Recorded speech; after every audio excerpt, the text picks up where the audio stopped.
The uncomfortable truth behind Red Bull's winless season is that Max Verstappen's exit clause has officially triggered. This happened after 11 rounds of 2026 passed without a single victory for the team. By the end of this video, you will understand exactly how this ticking contractual deadline works. The window runs through October and could dismantle the most dominant team in modern Formula One history.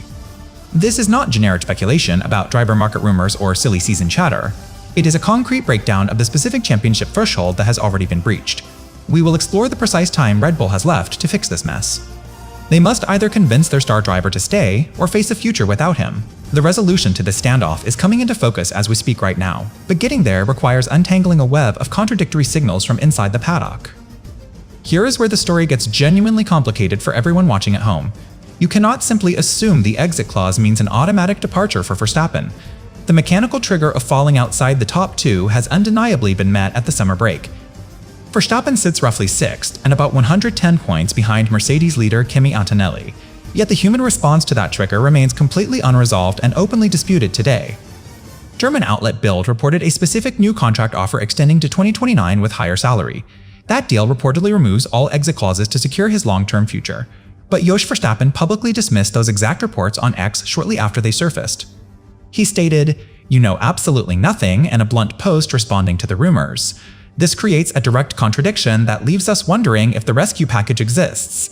We do not know if it is merely a desperate leak from a struggling team.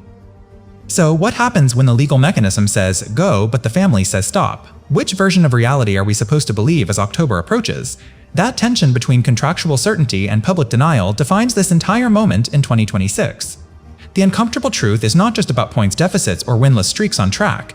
It is about a fundamental breakdown in trust that money cannot instantly repair. We are watching a situation where reported facts suggest a clear path forward via a new deal. Yet the primary stakeholder's own camp actively undermines that narrative within hours of publication. This forces us to question whether the exit clause was ever truly about performance alone. Perhaps it was always a leverage tool waiting for precisely this kind of catastrophic season.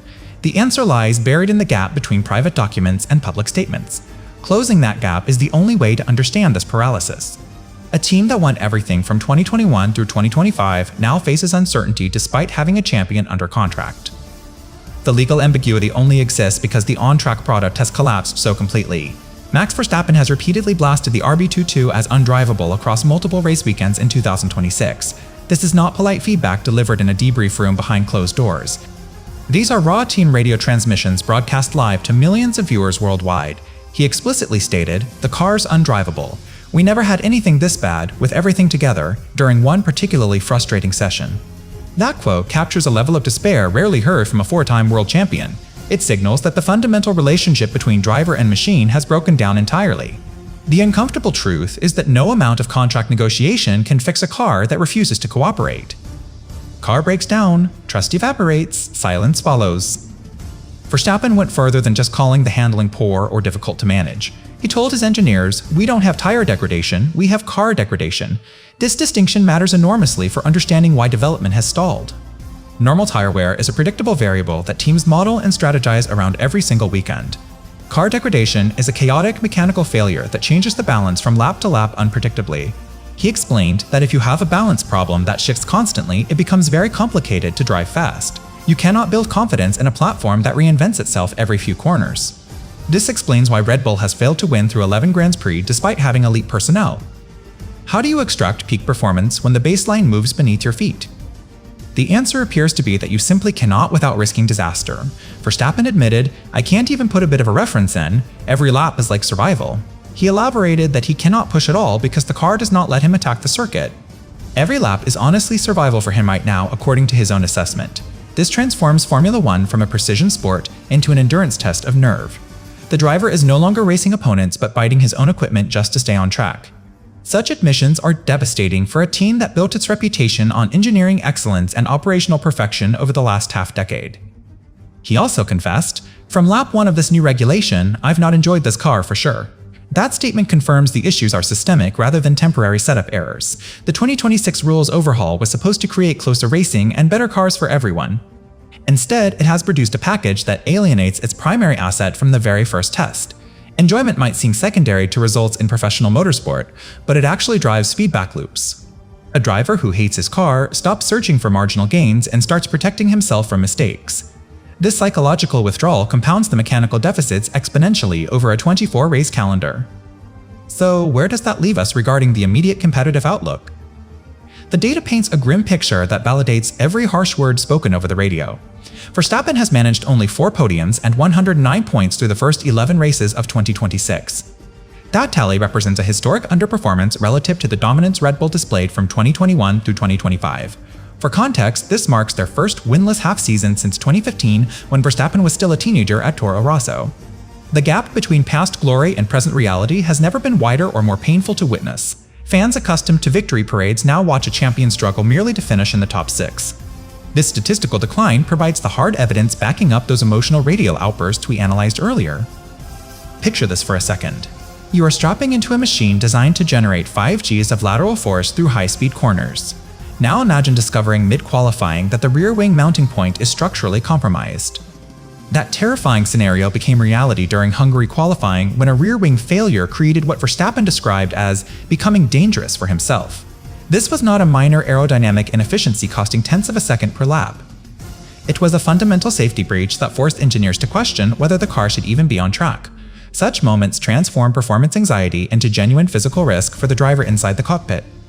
Safety fails first, confidence dies next, development stalls completely. The root cause traces directly back to the 2026 regulations overhaul that reshaped every aspect of car design. Red Bull split from Honda after 2025 and launched its own in-house Red Bull powertrains operation in partnership with Ford.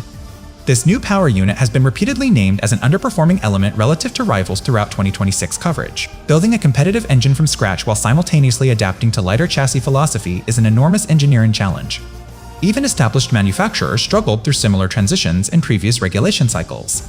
But Red Bull attempted both transformations simultaneously without decades of institutional powertrain knowledge to lean upon. Why would a championship-winning team accept such massive technical risk heading into a rule change?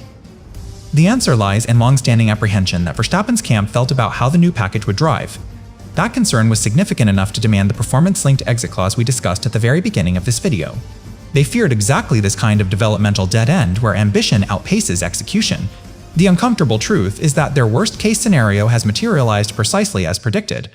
Technical Director Pierre Wache maintains a target of winning a race before the season ends through ongoing RB22 development. Yet achieving that goal requires solving problems that have persisted since pre-season testing without resolution. Former Ferrari engineer Rob Smedley provided external validation of these internal struggles during a mid-season television assessment.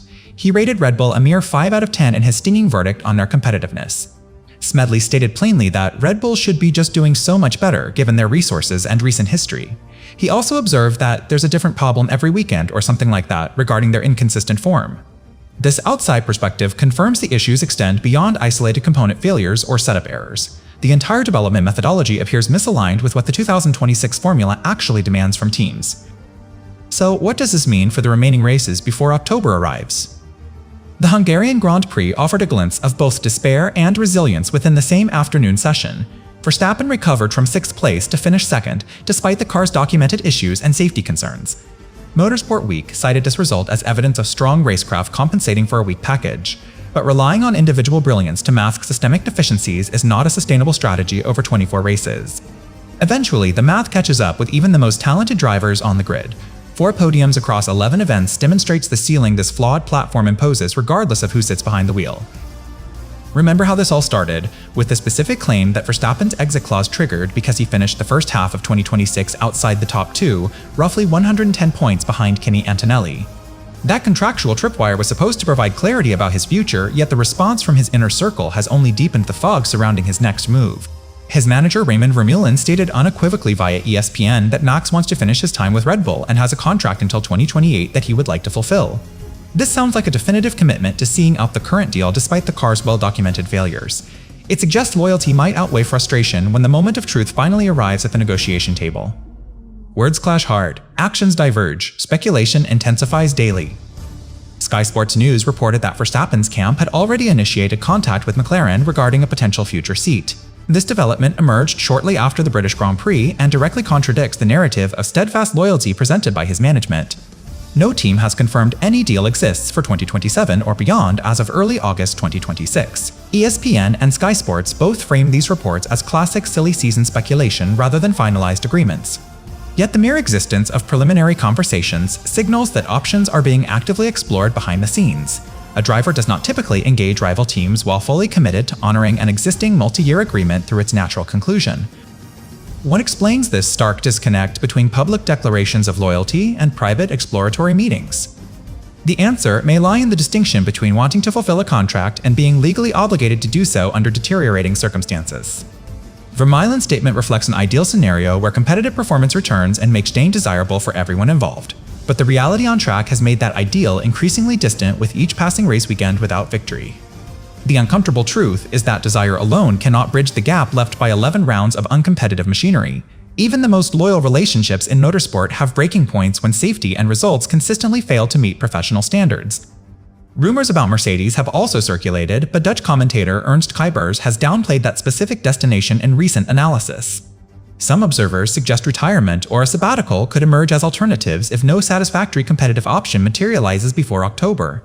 Verstappen himself has refused to commit publicly to staying past 2026 despite his manager's optimistic statements about fulfilling the 2028 term. This silence from the driver speaks volumes about his current state of mind regarding the project's trajectory. He has repeatedly called the RB22 undriveable and described every lap as survival mode throughout this winless campaign. Such visceral dissatisfaction rarely coexists peacefully with long-term contractual contentment regardless of what representatives say to media outlets. So where does that leave the championship fight itself during this period of profound uncertainty? Red Bull remains winless through 11 Grands Prix of 2026, marking their first such drought since 2015 when Verstappen was still racing for Toro Rosso.